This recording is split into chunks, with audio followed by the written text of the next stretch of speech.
Hey everybody, it's Leslie Dale with the TFP with our business editor, Dave Lessner. Hey Dave. Hey. Hey. You too. So, you all are still looking, still interested, good, in development. Is it about 900 mil in downtown development going on? It is. River City calculated that between last year and the next couple of years, there's over $902 million of residential, commercial, and other development planned in the downtown area, the Central City area. This is really sort of the fruits almost of a 30-year renaissance we've seen in downtown Chattanooga. The River City Company started 30 years ago. We saw, the Tennessee Aquarium in 1992, the Visitor Center and the Walnut Street Bridge, and the move of the lookouts downtown, a lot of corporations staying downtown. And so we've seen with the River Walk and other downtown 21st century amenities, downtown has become an attractive place to live, work, and play. So that's what they say. Now we're starting to see some of the residential fruits. In fact, the number of people living downtown is projected to double in the next couple of years, extraordinarily. Some of it from UTC, which has historically had only about 3,000 of its 12,000 students living here. That could increase by a couple thousand. 66% of the people actually go to UTC live outside of Hamilton County. So a lot of them may not live on campus, but they're eager to live closer. Okay. And other people work downtown. Only about 3.2% of all people that work in the downtown area now live downtown. So if you could get that up to places like Charleston or Asheville, where about 10% of the people that work downtown also live downtown, that would be 3 times as many people. So we're seeing a lot of condos, apartments, new development coming forward, both for students and for residents. And you have in the article for you all to go online under our business section and see what's coming, like you mentioned, 2599 apartments, so almost 3,000. Almost 3,000. 2,600. Yep, 2,600. Love how, you have the specifics. That's important, though. So, 268 condos and housing units for sale, 1,461 college student beds, 748 hotel rooms, 589,800 square feet of commercial space, and again, that number, cha-ching, $902.5 million of private investment. The source for that is River City, as you mentioned. And if you can take a look here, this is a really good picture that was in Sunday's paper. It really is crazy to see that kind of like concrete jungle construction image in Chattanooga. Yeah, the new City Bird may be the construction crane, as it were, but this is the UTC dormitory, about an $80 million project. It'll include 600 dorm units, 600 parking spaces, and then a student bookstore and the like. So, and we also talked in Houston. Yeah, we also talked a little bit earlier about the ML King bike lanes going forward. So I was just driving on that road to try to go to the Bitter Alibi, which was closed, and I saw another one of these forklifts there. So it seems like you really are seeing construction everywhere downtown, and obviously it doesn't just seem that way. That's actually what's going on. And I know you interviewed some folks living in the new area, Cameron Harbor. Right, that's the riverfront development. Yeah, it's beautiful. We took a walk when it opened, the new riverfront walkway with some of the developers. I had not seen anything like that here in Chattanooga. There really isn't. What were they saying, the people who chose to go ahead and invest and live there? Some of these were empty nesters, people that have lived elsewhere and got sort of tired of mowing the lawn or raking the leaves or doing the life in suburbia, which has been attractive to most people. But downtown has the appeal of being both a pedestrian-friendly, outdoor kind of oriented place, plus you have the amenities very close.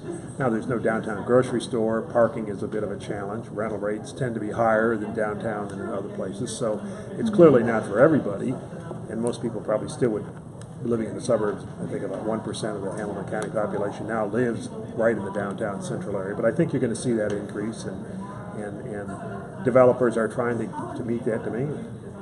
If anybody has any questions about all the projects we're talking about, we just mentioned Cameron Harbor, UTC dormitory. We showed you the picture, the Westin Hotel. People are really excited. Yeah, now this is the old Blue Cross Blue Shield corporate headquarters, the Gold Building. It's really stayed empty for about 5 years. Byron DeFore and his brother Ken bought that for a fairly attractive price a number of years ago. They've now figured a way to move forward with a major 254-room hotel, Westin Hotel, luxury hotel, be some ballroom facilities, so it's going to be nice. a very upscale facility. They've also bought the City Park building and the Pioneer Bank building down there, so they're doing some office and retail development related to that. The Reed House, which is, obviously Chattanooga's historic oldest hotel, dating all the way back to the Crutchfield House, but there's a huge effort now to renovate and upgrade that and sort of bring it back to a historic look. So that's a major investment right in that area. So you've got, over $100 million right in that Central City area that had sort of been overlooked. There's been a lot going on the riverfront, a lot going on the south side, but in that Central City area there hadn't been as much development. But in the 700 block of Market Street, that block that had sat empty for over a decade, there's now this major new condominium and retail developments going there. The Chattanooga Bank building, there's a proposal to turn that into a hotel. The McClellan building, which has been empty for a number of years, being renovated into apartments. And so a lot of these are coming from existing buildings, not necessarily all new buildings, but a lot of effort to restore some of the old facilities or repurpose them. The Chattanooga Choo-Choo, had over 350 hotel rooms at one point. They're converting some of those into apartments. Some of them very small apartments, I would think. This new kind of micro living that's occurring. The Tomorrow building, which used to be known, as many of us think of as the Yesterdays. That's what got the Tomorrow building. Right. The Yesterdays, when the restaurant was there, the old Ross Hotel there at Georgia Avenue and Patton Parkway. That's turning into this sort of micro living 46-unit complex where you can have anywhere from 300 to 500 square feet, and some shared space too. The idea you might have some of your own apartment space, but share a eating space, share a working space. It's a new kind of environment. Almost you see that some in New York and other places, but not so much in the South. But this could be one of the first micro living facilities in this region. I've heard a lot of the tech guys saying that will be good for them to recruit. Right across the street from where Lamppost is and the Lovemans building. So you've got a lot of people who really want to, if you're working a lot and stay if you're downtown. working a lot, it doesn't, I remember living in other cities when I was younger. You were never home because you were always working, so it's convenient that way. And I was just going to ask you about the Choo-Choo. They're also implementing more businesses in the train cars. Right. So the first store called Refinery 423 opened up last week. So they're going to start doing that as well. So it just seems like every corner you turn, there's something new. And the DeFore brothers, some of the folks here, not us reporters, but the folks upstairs went to this really swanky gala, I guess celebrating the opening. Yeah, well, this was a WTCI benefit a couple of weeks ago. For Channel 45, very nice. Very nice affair that they blocked off the street and sort of dedicated where the Westin will be. Exactly, right along the Why don't you go, Pine Street and then 800 block, I think, of Chestnut Street they were doing. It's interesting to DeFore brothers because they've made a lot of money and done a lot of investment out of East Brainerd. They have the Embassy Suites and the Bruce Chris Steakhouse, very upscale development out of in East Brainerd. They've built a number of medical office buildings. They've done Grace Healthcare out in the suburbs. But now they've decided, like many others, to make investments downtown. So they moved their corporate headquarters downtown. They're making a big investment, and so even suburban developers now are seeing real opportunities downtown. But obviously, we'll have to see whether when these things come in waves. Sometimes they may get overbuilt. Whether or not there'll be enough demand for the higher priced apartments that develop downtown. But I think River City suggested, a lot of surveys indicate that 62% of millennials say they would prefer to live in an urban environment. A lot of empty nesters and growing baby boomer population may want to move into a more urban setting where they wouldn't have to deal with the lives and maintenance of suburbia. I don't either. I need to move. But Byron DeFore, as you mentioned, said this is the first thing, talking about where the Westin and Shula's and everything's going to go. This is the first thing many people see when they come to our downtown. It's kind of a gateway into our city, and we think it's going to be great for Chattanooga. Well, if you get off what's going to be the renovated Highway 124, 27, you obviously get on ML King, and right there is the Gold Building. It's always been sort of an entranceway that a lot of people come into downtown Chattanooga. Yeah, There's a lot of construction going on there now. It may not be as attractive, but right. But, so it's actually Pine Street, 801 Pine Yes. Street, along US Highway 27, as you guys John know. Portman Building was built back in the 1970s that Blue Okay. Cross was in for 40 years before they now converting into a hotel. The Gold Building. And then Kim White, president of River City, you quoted saying, "We're seeing a total transformation of the central city." That is definitely obvious.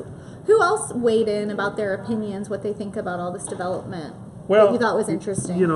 Both those residential people moving downtown and then the developers trying to capitalize on it. We saw an awful lot of this on the riverfront, in the 90s and the previous decade.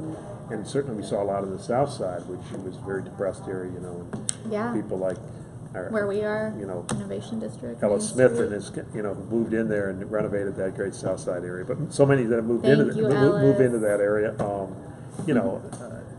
and now, but the central city, between those two, had not seen a lot of new development. Even though this is the corporate headquarters, our biggest banks, SunTrust, First Tennessee Valley Credit Union, First Volunteer, they're all on that 700 block of Market Street, but it's not had some new development for some time. So finally we're starting to see some development on that. A lot of retailing obviously has struggled in the past to stay downtown, and that may still be a struggle to get enough retail space. Parking is a challenge. So anytime you become successful and more people want to live there, the old Yogi Berra line that it's so popular that nobody wants to go there anymore. Parking becomes more of a bit of a challenge. So some of what they're trying to do is to encourage people to be more, get in there, walk more, to be a more bike-friendly city, as you mentioned on ML King, and even the new electric car sharing program that's starting up by CARTA. They're going to have electric cars positioned at one point on Patton Parkway, so that if people want to get out of the Tomorrow building, some of them who may not even want to have a car, they've got places there you can hang your bike, and they've got an electric car sharing device. So for $9 an hour, you can get an electric car and you can use that. So there may be possible we could see, which we really haven't seen in a market like Chattanooga, people that are giving up their automobile, almost what you would see in a New York or a major urban environment. Yeah, I've heard a lot of people who work downtown. Last night I was at Terra May, and one of the servers was taking his bike home. So I've seen a lot more of that, and this electric sharing the car thing is totally cool. And then somebody today just told me about, I don't know if you've heard about, Uber Food is coming. Have you heard about that? No, not here. Yeah. Well, it's apparently in the works. So you'll be able to get an Uber driver to bring you food from wherever you want. So we need to look into that. That sounds good. Ellis, questions? Sorry, I was trying to look at questions on my phone, my new phone. I'm not sure how to work it, so we're going to put that down. There's a sort of a question about tax breaks and what effect, if any, payment in lieu of taxes. You have a housing pilot. Yeah, how does obviously that would be very controversial. The city has changed some of their policy. Initially, for the Walnut Commons building, it was initially built going way back, even the Riverside apartments going back 30 years ago, and Walnut Commons about a decade ago.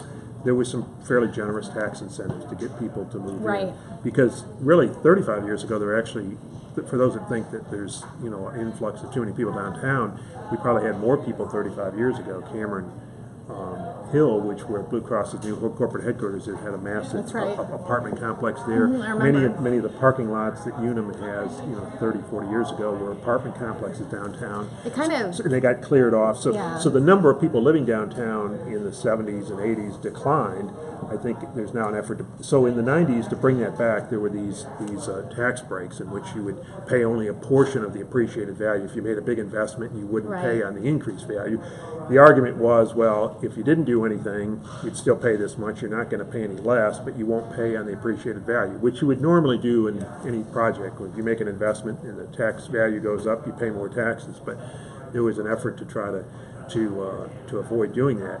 I think you might say the mayor sort of declared victory and success, and maybe ruled those change that. In the past, you had to have first nothing, then 20% low income, lower moderate income, and now some of the new requirements are, for you to get any kind of property tax break, you need a full 50% of your units to be for low or median income. And that could be people paying as much as $600, $700, $800 a month, And some concerns have been raised because $800, $900 a month may be reasonable for a family of 4 or 5, but for many of these, at the Choo Choo and others, we're seeing where pilot agreements have been extended. These are really studio units, one person going into them. So if you have a one-person studio apartment for $800 or $900, maybe that doesn't fit the definition of what normally you would think of as helping low-income people. Right. But it did spur the market. So there is this debate, I guess, where you got to prime the pump a little bit to get things going. I think you could say Chattanooga's success.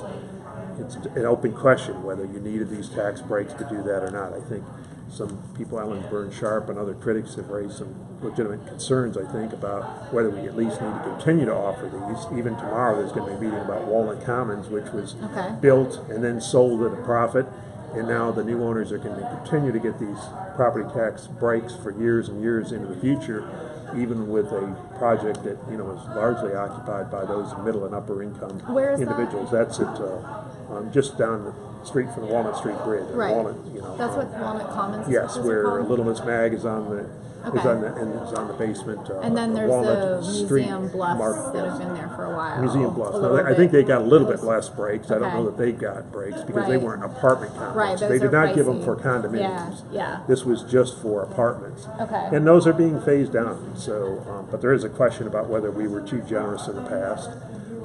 They do pay their school tax portion of the appreciated value, but the city is not realizing, like in Walnut Commons case, any of that. But in most of the rest of the developments, like the Choo Choo or even some of the Blue Cross corporate headquarters, in that particular tax break that was done to keep them downtown, and in some of the other projects that have been done, some of the other apartments on the south side and the like, that they've gotten some tax breaks in order to make that happen. One other thing too I'd note is that Chattanooga has seemingly made a sort of conscious decision to spur downtown development, and so an awful lot of foundation wealth and effort was made by the city and foundations, private and public monies, to stay downtown. You look back at the Tennessee Aquarium, a $45 million complex was built downtown, and the Visitors Center and the Children's Discovery Museum and the Walnut Street Bridge and the River Park. These were all joint, privately, publicly, and taxpayer-funded initiatives. The whole 21st Century Waterfront, an awful lot of tens of millions of dollars of private money was put in to try to build a livable community so people would want to stay downtown. There was also a big effort to make sure that the big corporations stayed in downtown Chattanooga. In the 1960s and 70s, there was a proposal TVA was going to move its power headquarters out to Chickamauga Dam, and there was a big effort by the city and then David Freeman, the then chairman, and they kept it downtown. At one point, Blue Cross was going to move its corporate headquarters out to near Lupton City, and there was a big effort then and some tax incentives to keep them downtown. Now everybody wants to be downtown. In Cameron Court, Cigna was going to move some of its operations more out in East Brainerd. So there's been this effort to keep people downtown. Cigna did somewhat, right? They do. They have some out by Hamilton Place Mall. There was an effort to even do more of that. Okay. But the city has tried to keep those businesses in the central city. If you compare us with a city like Atlanta or even Nashville or some other towns, proportionate to our size, we have a much greater share of people staying and working downtown, and now perhaps that's beginning to draw people to live back downtown. Still not a lot of people shopping downtown proportionate to the whole population, but that's changing. It's certainly becoming an entertainment district too. You're seeing all the new restaurants, bars, music scene. That's definitely improved as well. So much more to do than 10 years ago when I first moved here. And then Mayor Burke is saying, according to the economy, he told the Downtown Council of the Chamber of Commerce last week, he expects downtown to continue to draw more residents, as you talked about, and visitors. So if there's all these people, projected to move downtown, you said what, double when?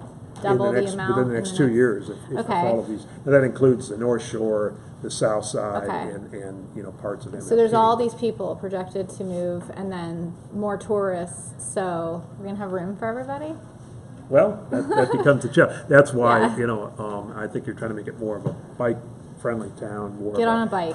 Get on more of a town where Ellis, you can get walk on a around. bike. Start getting on a bike. And as well as a town perhaps where, we may see some more parking on the fringes. You know, way back When in in the doubt, look for garages. There are actually a few garages that nobody. yeah, in the parks 1980s, in. you know, we got a $15 million federal grant going way back, which is what built both the north and south major parking garages that are built downtown, both by the Choo Choo and down by the IMAX Theater.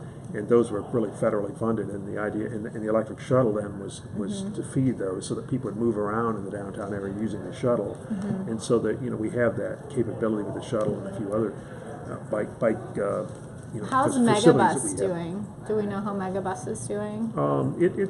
You know, it left. They had some trouble finding a spot here in Chattanooga. Right, but is it in Highland Park?